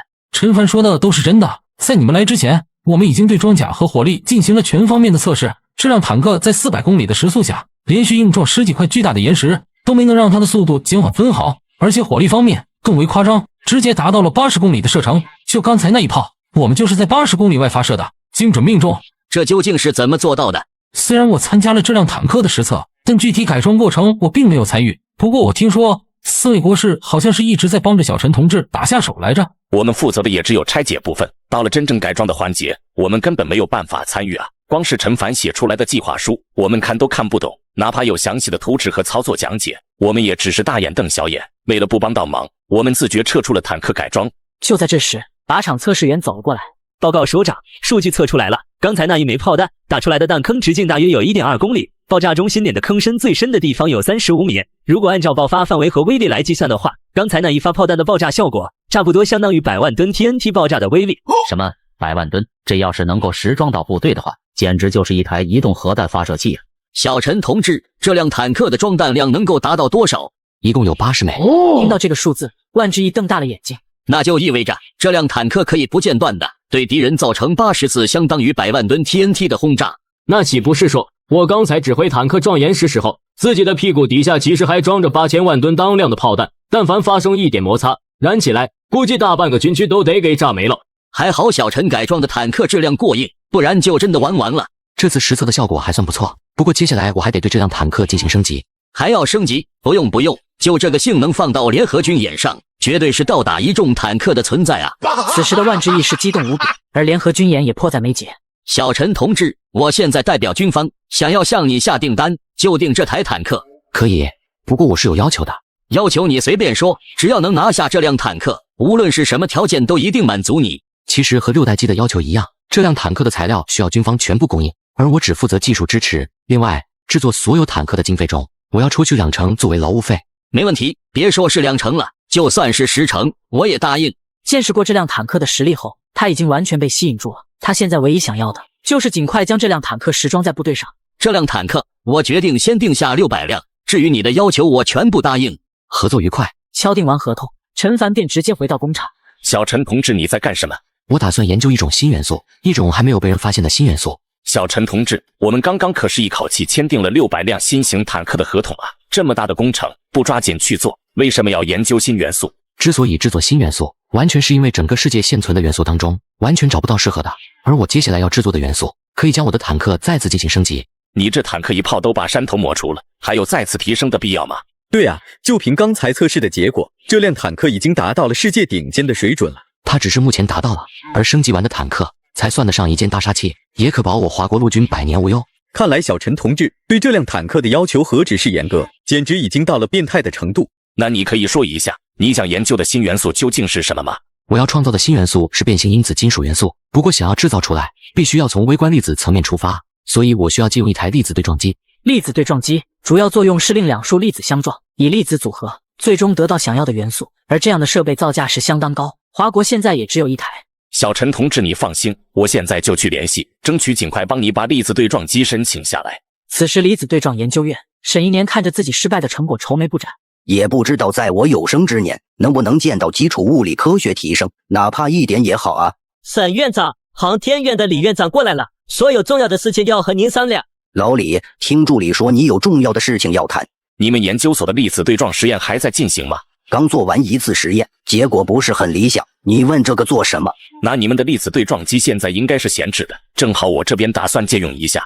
你们不是在研究6代机吗？为什么要借用粒子对撞机？这两个东西好像完全不沾边吧？是这样的，我们需要借用粒子对撞机来制造一个新元素。等等，你借用粒子对撞机的目的是制作新元素？真没想到这句话竟然能从你这个外行口中说出来。不是我，是一个年轻人。什么年轻人？有多年轻？大概20出头吧。对了，你们研究院这台粒子对撞机的量级是多少？沈一年说出一个数字，李德佑却是满脸的失望。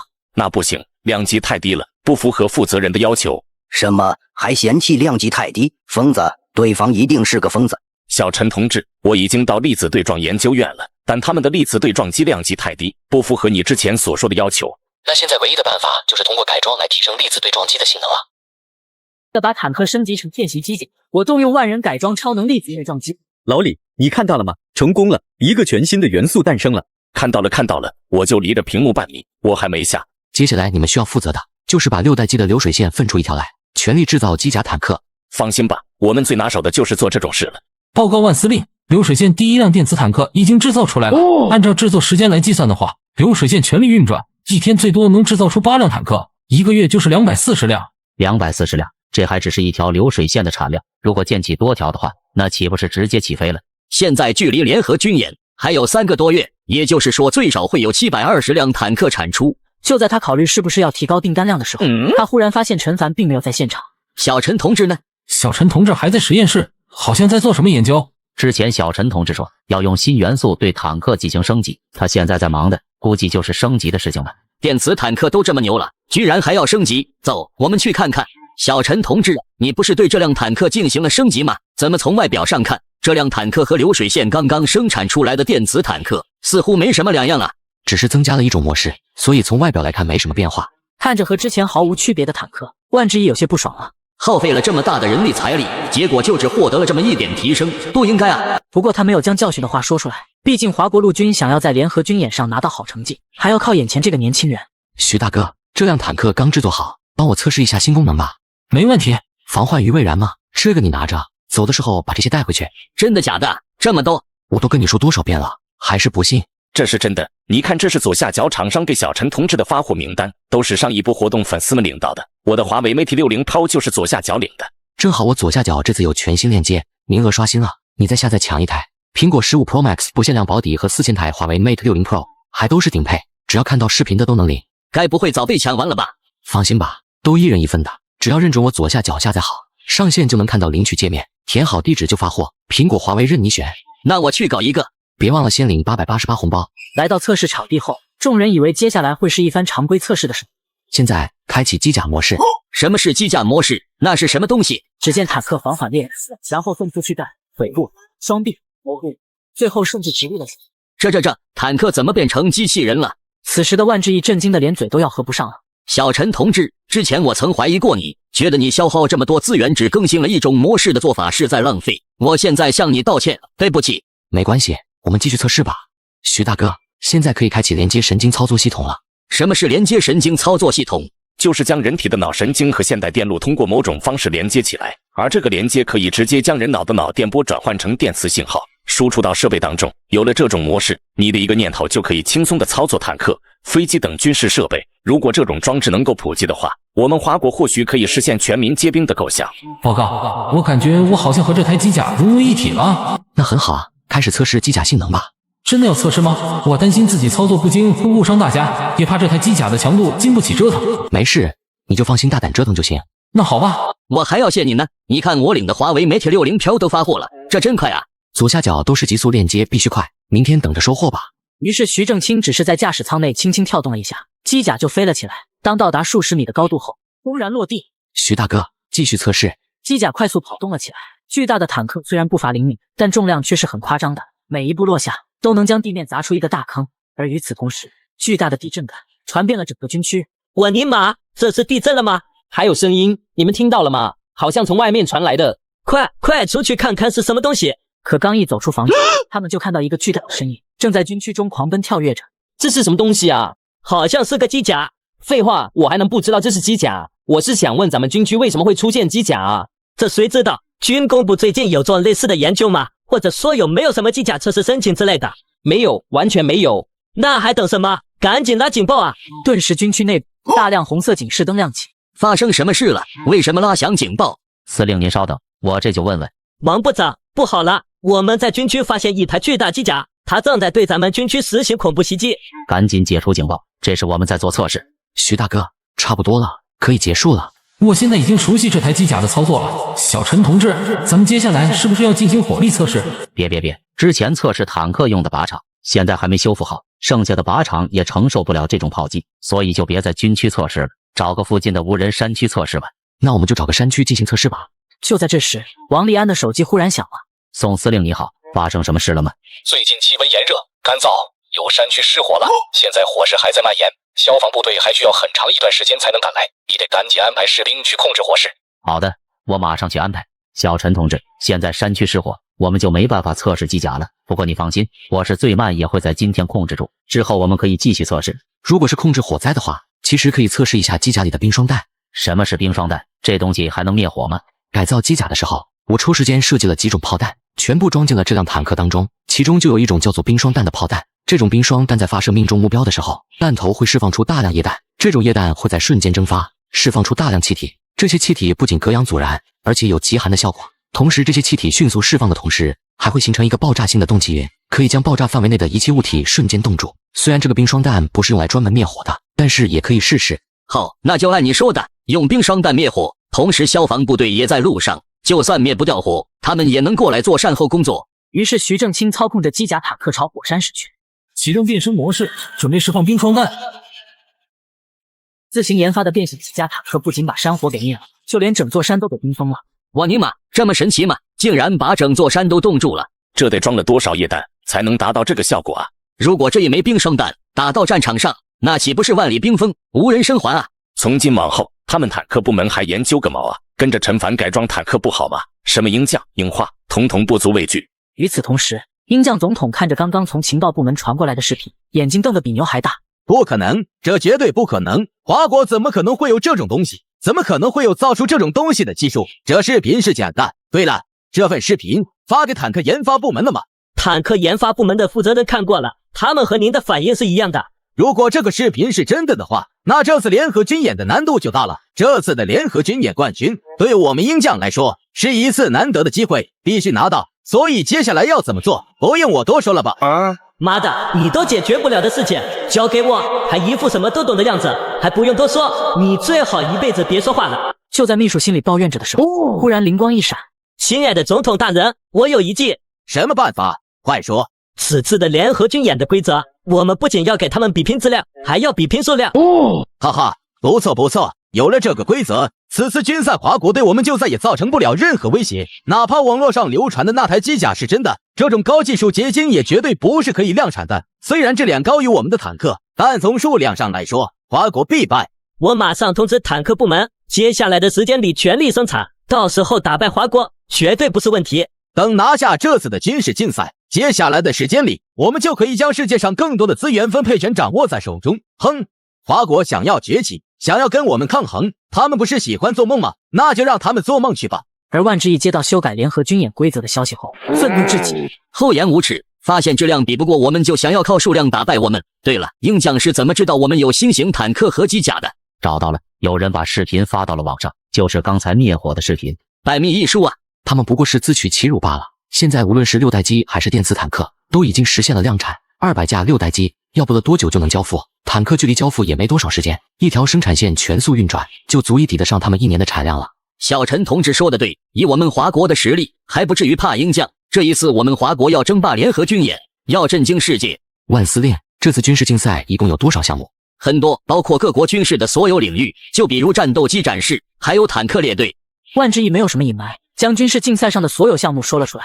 怎么还有冷兵器？白刃战士，所有战争都不可避免的，战场上随时会有弹尽粮绝的情况发生，这个时候一把好的兵刃就可以发挥作用了。那我能要一把军刀看看吗？当然可以。随后跟着万志毅来到了仓库，面前陈列着各种各样的冷兵器。陈凡没怎么考虑，随手挑了一把。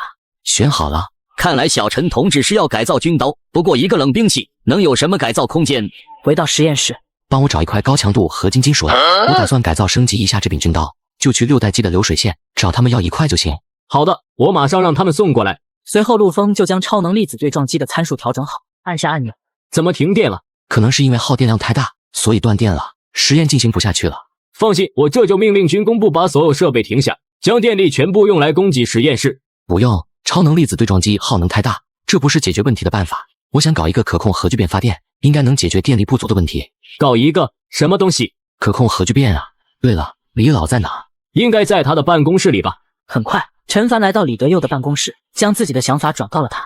可控核聚变，可我们对这个东西不是很懂啊，帮不上忙啊。对了，老周是核能物理研究院院长，对这方面最了解。我打电话问一下，老周啊，小陈同志要制作可控核聚变反应堆，咱们几个里面就你对这方面最了解的，想让你帮个小陈同志打下手。你们为什么会觉得我能帮得上忙？我连核裂变模组的原理还没有搞懂啊！因为你是核能物理研究院的院长啊，就你在核物理方面造诣最深，除了打下手之外，万一还能从小陈同志那学点东西呢，对你来说是不是很有帮助？我俩这可是给你找了个好差事啊！小陈同志就在我这，你赶快过来吧。很快，周维明就来到了李博士的办公室。接下来可能要麻烦你们一段时间了。我就是为了帮你制作核聚变反应堆而来的，你随便麻烦。还有我们2个，但凡有用到的地方，无论是人手还是设备，尽管滋生就可以了。3位这么说，我就放心了。小陈同志，我听说你最近在研究升级什么新产品来着？怎么突然就要制作核聚变反应堆了？当然是因为最近断电的事情了。改造升级新设备就需要用到超能粒子对撞机，但这个设备耗能太大，军区的电力供应不过来，就会导致断电。与其每一次使用都需要军区将全部电力供应到我这里，还不如直接把核聚变反应堆制作出来，一次性解决发电问题。你说的我倒是可以理解，但你可能不知道核聚变反应堆制造的难题，不光是技术方面的难题，还有制作周期。想要靠这个东西来解决发电问题，可能需要很久很久啊。说着，就见陈凡递过来一沓图纸，而看了一会图纸的周文震撼了，震撼到一句话都说不出来。什么情况？这里居然还可以这么做，还有这里，难怪所有人都没有研究明白，原来一开始的思路都是错的。周老，接下来的很长时间里，可能都需要你和你们研究院的人手帮忙了。没问题，你需要多少人手，我这就去安排。越多越好吧，毕竟这是个大工程，而且最好是研究核能的人手。周维明答应后，兴奋地跑出去联系人手了。李老、赵老，这个项目需要你们负责带领军工的人员做建设项目。老周都没问题了，我们更没问题。为了帮军区研制核裂变发电站，我决定调用华国所有核专家。老孙，赶紧收拾收拾东西吧。什么？老周，你要来取代我这个核能研究院院长的位置吗？老孙，我不是那个意思，我的意思是，你赶紧通知你们整个科研院的所有成员，全部都收拾东西。我尼玛，让我自己收拾收拾滚蛋也就算了，竟然还要把我整个核能科研院的人全部赶跑。老周，你今天把话给我说清楚，你们核能物理研究中心是什么意思？我马上就到了，还有5分钟军机就降落，我当面和你解释啊。行，我倒想看看你怎么和我解释。很快，南部军区的军机就稳稳当当地降落在核能机场跑道上。到底是怎么回事？为什么突然说让我们收拾收拾去南部军区了？我先给你们看几个视频。只见视频里，一架战斗机以垂直起降的姿态快速升空，并且以30马赫的极限速度飞行，还有一辆坦克，一炮轰碎10几米厚的水泥墙，极限速度达到400公里每小时，最后还变成巨大机甲。尤其是最后，他还看到了一部分图纸，这是准确地说，是可控核聚变的一部分图纸。老周，你给我看的这些都是真的，都是他一个人完成的？当然了，要不然我来找你老孙干嘛？他要是真的能够带领咱们制造出真正的可控核聚变装置的话，那他可就是当之无愧的科技之神啊！所以说呀，我之前打电话让你们赶紧收拾收拾，我小陈同志可是说了，咱这边有多少人，他要多少人，懂了吧？周院长说完之后，孙老立刻疯狂点头。快通知咱们全体核能研究院的人，立刻终止眼下的所有核聚变实验，把所有的核聚变机器全部都给停掉，然后立刻马上前往南部战区军工部。看着立刻动员起来的孙老，周院长倒是有些好奇了起来。老孙，我记得你的脾气可老倔了，而且有时候还很刻薄来着，怎么这次都没怎么思考就立刻开始行动了？因为我对于自己的实力有一个非常清晰的认知，我研究可控核聚变这个项目，若是从理论开始算起的话，已经足足60年了。这60年积累下来的经验，以及所有的实验数据结果，这些东西都在告诉我一个冰冷的事实，那就是可控核聚变装置不可能在我的手中制造出来。虽然我很不甘心，但是我的这双眼睛能看到结果。我越研究的深入，就越是知道我们距离可控核聚变真正的成功还有多少的路要走。之所以我对那些年轻的核能研究人员严肃刻薄，是因为我是想要他们能够以最快的速度继承我所完成的核能研究进度和知识，然后超越我。知识需要岁月的沉淀，这一点我们没有办法打破。所以当我明白之后，我就开始等待一位能够真正带领我们研发出可控核聚变的超级天才，而这种天才千年难遇。说到这里，孙老那浑浊和迷茫的眼神瞬间变得清澈清亮，目光之中再度有光。那个能够带领咱们研发出可控核聚变的超级天才，那个数千年难得一遇的恐怖科研天才，他来了。2个小时后，老周和老孙带着几百名核能教授抵达了南部战区。小陈同志，你就说想让我们做什么吧。既然如此，那我也就不废话。现在咱们主流的托卡马克磁约束核聚变方向是没有什么大问题，但按照目前的进度，咱们需要攻破的方向起码还有数百个。确实，按照目前我们的突破进度，能够1年突破一个方向都算是快的。这也是他为什么对老周说可控核聚变装置不可能在他手中建造出来的原因，因为这里面的难度实在是太大。不过这些难题和核聚变理论与装置结构的方向我已经全部搞定了，接下来你们要做的事情就是理解，然后吸收。话不多说，直接开干吧。此话一出，在场的所有人都懵逼了。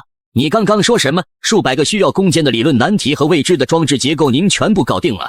我笑着点了点头。是的。那我们来这里干什么？你们现在的任务就是仔细研究图纸，等你们研究理解了，然后就可以开始建造了。另一边广场上，整齐排列着200架6代机以及800辆电磁坦克，这些可都是世界顶尖的装备，谁能想到我们居然有这么多台？200架6代机，800辆电坦克，这次我们华国终于不用隐忍了，以我们的实力，必将震撼整个世界。那就把这次的军事竞赛当做我们华国的第一场发布会现场吧。就在这时，交付完毕的陈凡走了过来。小陈同志，这次真是多亏了你，按照之前的约定，相应的劳务费已经全部打到了你的账户上了。我知道了，你们这是要去哪里？军事竞赛就要开始了，这些军事设备要先带到竞赛区域。而与此同时，鹰将也在检验着装备。所有装备都准备好了吗？是的，所有军事装备已经整装完毕，随时可以前往军事竞赛区域。这次我们坦克和战斗机的性能仅有提升，并且趁着这段时间生产出了大批量的装备。以这些军事装备的数量和质量，我实在是想象不出整个蓝星还有谁是我们的对手。命令所有部队立即前往军事竞赛区域，这一次一定要将唯一对我们有威胁的华国打个落花流水。自行研发的第6代核裂变战机首次在国际赛事上登场亮相，此刻的7年一次的全球巅峰军工武器竞赛大正式拉开序幕。万司令你好，我是咱们华国的官方记者，请问您对这次军事竞赛有什么看法呢？认真记录，接下来你们将会看到一场极其凶残的碾压之战。听到这话的众人瞬间恍然大悟，万司令竟然能够如此自信，那看来这次的军工武器里面有东西啊。就在这时，鹰将总统等人走了过来。我建议你们趁着比赛还未开始，直播也还没开始，赶紧投降认输吧，不然到了赛场上被我们打得落花流水，岂不是太不好看了？万司令听完却是呵呵一笑。我们正愁着没办法将最新的科技展露出来，你们鹰将这次居然要求开启全球直播，可是帮了我们一个大忙啊！此刻的鹰将总统已经完全蒙圈了，脑子愣是半天没反应过来。我刚刚是不是听错了？他说要展示什么新科技，还要感谢我们。几人听完微微一愣，随即全都哈哈大笑起来。鹰将总统更是笑得假牙都差点掉了下来。哼，希望待会比赛开始，你们华国的嘴还能像现在这么硬。撂下一句狠话之后，鹰将等人便回到了自己的场地。确定都没什么问题吧？您放心，我们空军部的40架 F-22C 猛禽强化版歼击机全部都就位，只要待会竞赛开始，我们的歼击机将会碾压全场。我部的200辆 MES 陆军坦克也全部就位，这次军工武器竞赛必将再次蝉联第一。好，现在就让他们再嘴硬一段时间，等咱们的 F-22C 和 MES 坦克上场之后，我要让他们知道什么叫绝望。欢迎来自各地的朋友，以及未能来到现场的全世界的朋友，大家上午好，我是联合国代表，也是这次军事竞赛的裁判。接下来有请鹰将为我们展示他们的军事实力。接下来的竞赛，我代表鹰将提出一个要求，那就是我们要和华国一起展示。看着鹰将负责人一脸的傲然与不屑，宋国明心中却是乐开了花。就等你这句话呢，想要自取其辱是吧？我们华国成全你。哥，你快看，毛熊国那小子把左下角厂商寄过来的华为样机给摔了。不怕，这华为 Mate 60 Pro 都是昆仑玻璃耐摔得很，这不好好的。哇，真的诶，可惜我左下角领的是苹果15 Pro Max，不知道华为还有没有。链接在库存就还多，左下角这次不仅准备了苹果15 Pro Max 和华为 Mate 60 Pro 配套送，还有2000台 Mate X5 放心领。真的诶，上线就有领取界面，是吧？左下角领苹果和华为的活动都在平台报备过资质的，真是有效。那你快告诉大家伙儿怎么下载？简单，就点我视频左下角链接，进入完成下载，升级苹果、华为随便拿。我原本以为要浪费一番口舌，真没想到你华国竟然这么快就妥协了。那就让你们知道什么是超级大国。去，把我们最强的 F2 系猛禽5代半战斗机拿出来，让他们见识见识。来而不往非礼也。既然鹰将已经拿出5代半战斗机了，那我们就出动6代战机作为回礼吧。他刚才说什么6代机？我们鹰将倾尽全力才制作出了5代半战斗机，他们怎么可能制作出6代机？以地球现在的科技水平，想要制造出6代机，最少还需要几10年时间。华国绝对不可能有6代机，最多也就是强化改装一下，性能估计连我们的5代半都比不过。听着身后2位司令的议论，鹰将总统也反应过来，看来华国真是急了，居然虚构出6代机这种不存在的东西。本来以为你们很有底气，但没想到，看来这次竞赛第一非我们鹰将莫属了。哇，左下角这就给我华为发货了。那是左下角专属极速链接，下载领就完事了。看着对方嚣张的样子，宋国明是一脸的不屑。这会儿多嚣张，待会儿脸就有多疼。不过这样也好，现在硬撑，到时候竞赛开始才会让华国摔得更狠。去，把我们的5代半战斗机开出来，让华国的这群土包子开开眼界，让他们看看什么才是真正的战斗机。